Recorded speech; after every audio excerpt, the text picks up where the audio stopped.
I'm switching it up this morning, making my video first thing this morning. Please pardon my bedhead. I've been riding my bike. I live about 7 minutes from the greenhouse where I work, and there's a nice nature trail. It takes me about 15 minutes to ride, and at the greenhouse there is where I have my weight room, and I'm gonna get lifting early so I can make it back for church. I know unequivocally that I'm going to succeed with this 30-day quit.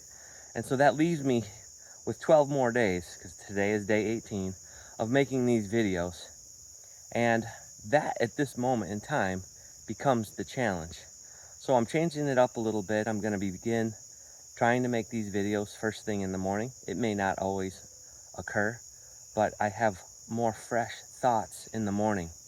And this morning, what I'm thinking about is the time when I was 16 years old. I got busted by the cops for breaking and entering into cars. I was basically smashing the windows, reaching my hands in and taking things out, like fuzz busters and car stereos. And then I would sell these things out of the trunk of my vehicle at my high school parking lot. Now, I was also an honor roll student in honors classes, as well as a varsity athlete. I had a lot of range, and my parents at this moment in time, they hated each other. They were divorced, and there was no love lost. But they showed up to the police station to get me out of the holding cell at 2 in the morning together, and I knew I was in trouble. My dad said to me, "If this ever happens again, you will be in jail. And so I'm going to treat you as if you're in jail for the next 30 days.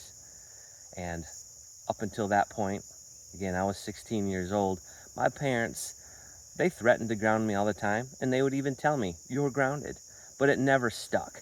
I didn't really take them seriously. But I did take them seriously this time. And for the next 30 days, I had no rights inside of my house. My dad took my keys. I did not have my car anymore. I had to take the bus to school. I had a girlfriend whom I couldn't see anymore. And I didn't even have access to the laundry. My dad would drop me off at the laundromat. I did have a job working about 8 to 10 hours a week, bagging groceries. So I had to use my own money to do the laundry. And I only had the privilege of going to ball practice. I didn't even get to watch TV. If my dad came home and he saw that I was on the couch with the remote in my hand, he would take the remote and he would remove me from the couch, ask me to get up off the couch, that I didn't have any rights to the couch. And so it was the first grounding 30 days that ever stuck.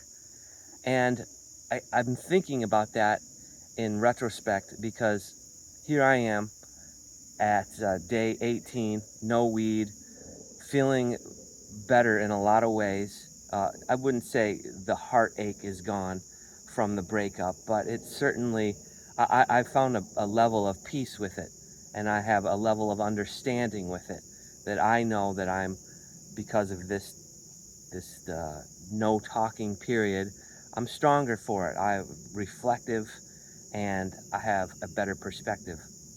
It reminds me, though, that this is a grounding that I am going to stick. It's a small promise, and like, as a parent myself, like recalling the story I just told you about my mom and dad, sometimes we have to discipline our kids, but sometimes we also have to discipline ourselves and stick to it all the way through, even if along the way we're feeling rehabilitated and have a better perspective and feel like maybe we've reached the garden beyond the wall, so to speak.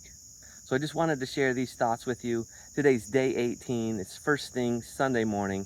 I'm riding my bike to the weight room I have at the greenhouse. I'm going to get my pump. I'm going to then go worship the Lord. And then I'm going to spend some time with my mom and stepdad. Today's going to be a good day, and I hope it will be for you too.